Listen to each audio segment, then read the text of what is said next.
Action always follows faith. Faith is made up of hope, and hope is vision.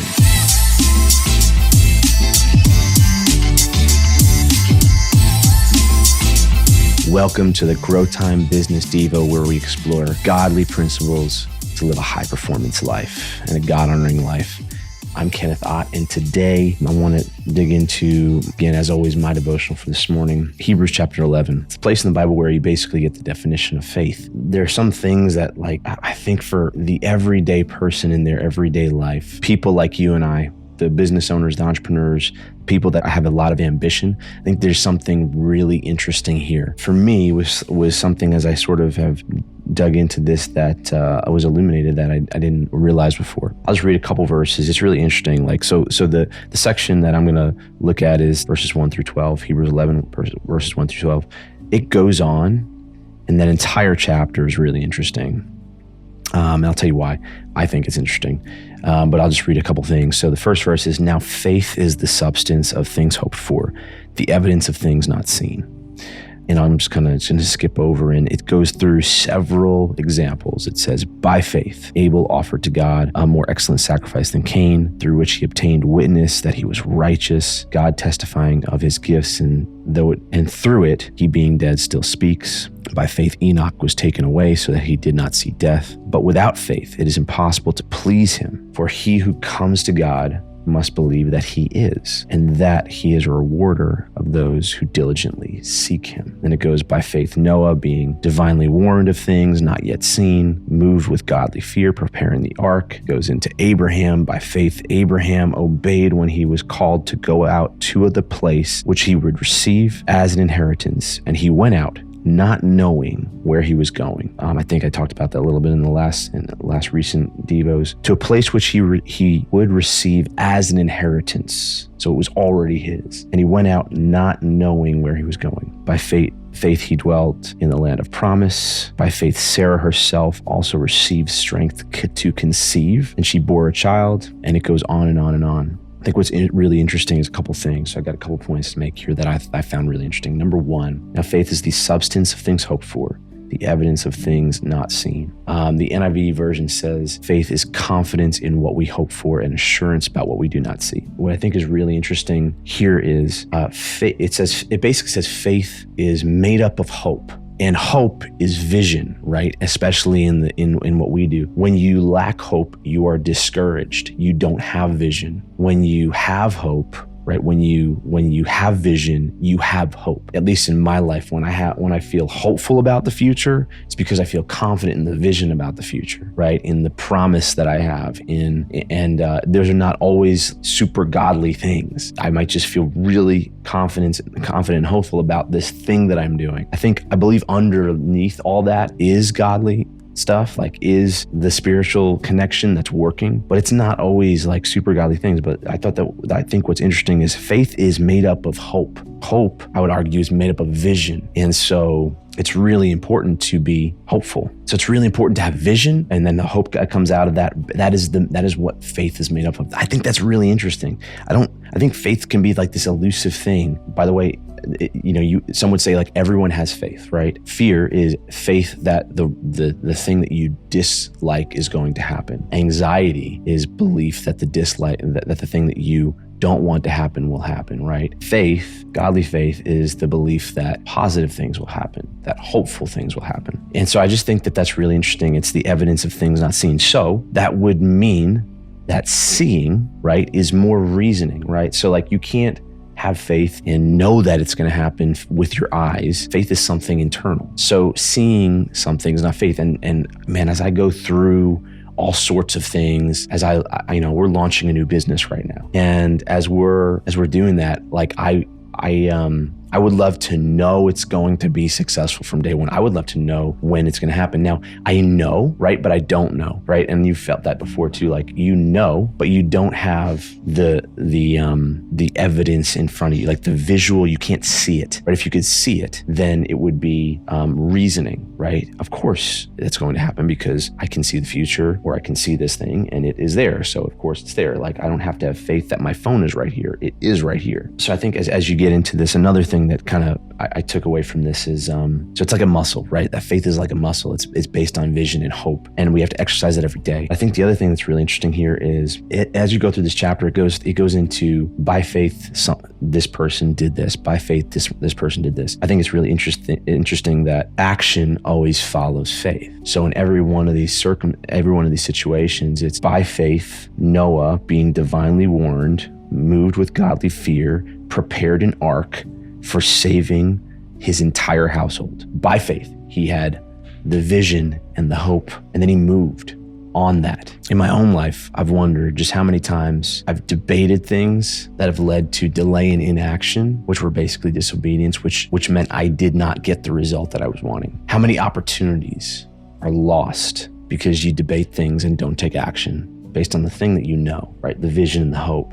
You might ask, well, how do you have that conviction? Like, how do you get that? I don't know. For me, I know that I have that more when I'm connected versus when I'm disconnected to the Father, right? So when I'm in the Word and when I'm praying and seeking and trying to find that vision, really asking for it, like I get those convictions. I talked about a story last time. I didn't have the vision forward, right? And I just continued to kind of seek it and like ask for it, and eventually I got that conviction.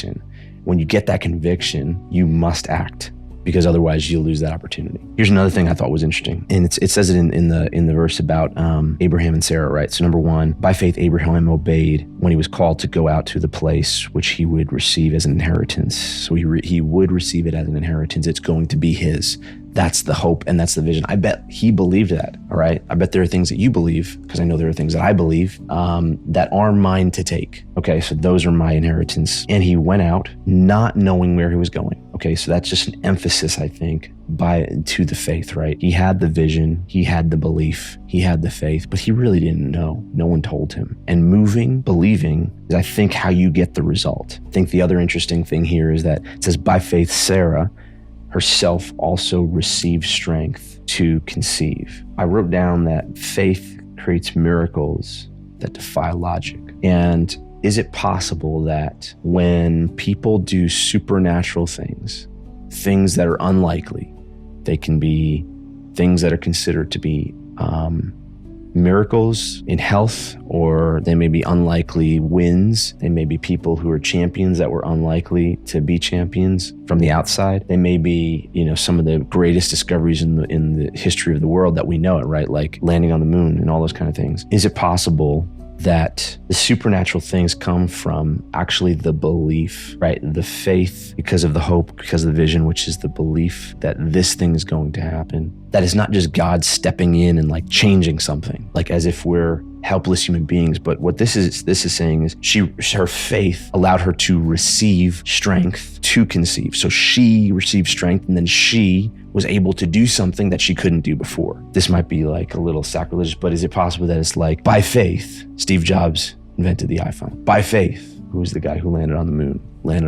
And name your crazy, insane innovation. By faith, you were able to do something, whatever it was in your life that was unlikely. It's really, I just think that that's a super interesting thing. All right, so I'm just going to kind of wrap up here and say this last little thing. Okay, so the last thing I had was, I don't think faith is blind faith and belief. I have a friend who, when there's something kind of like risky that he's going to do, he'll be like, just close your eyes and press the button. Close your eyes and jump off the thing. I don't think naivety is faith. I don't think being unwise is faith. I don't think not having the discipline to think through the consequences of what you're going to do and really consider it and really pray about it, really wait for what you're supposed to do. I don't think that that's faith, right? I don't think that, blind hope, or not even, it's not really even hope, but walking into something and not really considering what you're doing and not really even praying about it and really pursuing it and trying to make it successful. I don't think that that's faith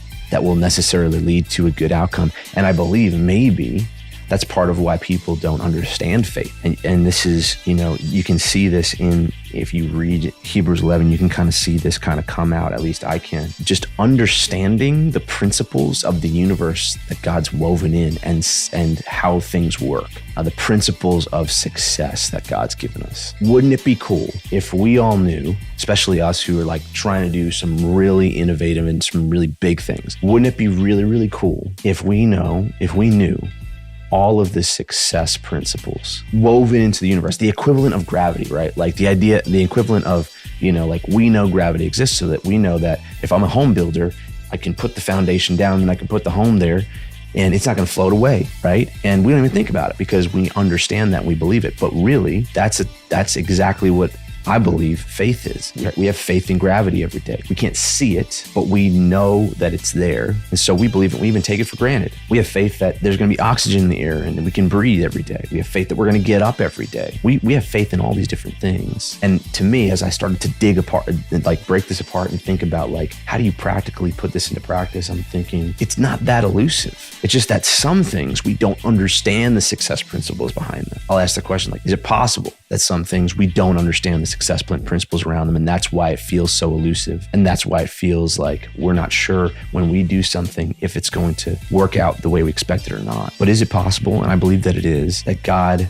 wove principles into the universe, the equivalent of gravity, and there are principles in physics that play out in everyday business. Momentum is a real thing. Inertia is a real thing that has to be overcome. I forget the name of the principle, but the principle of like, for every negative, there's a positive, and every positive, there's a negative. That's something in the entire universe. Like that is the case everywhere, right? For every one thing, there's another side to it. There are principles that we've discovered that you can even use in everyday life, but is it possible that there are more? And is it possible that they're just right here in the Bible? Like the principle of sowing and reaping. Is it possible that faith is just understanding those, that they exist, doing the work to know what they are, and then leveraging them? You can't see them, but you believe them as implicitly as you believe that there's going to be air to breathe, and that there's going to be gravity that's going to keep you stuck to the ground and not floating away. I think that as you go through all these people in Hebrews 11, where it says, by faith, this person and that person did these amazing things,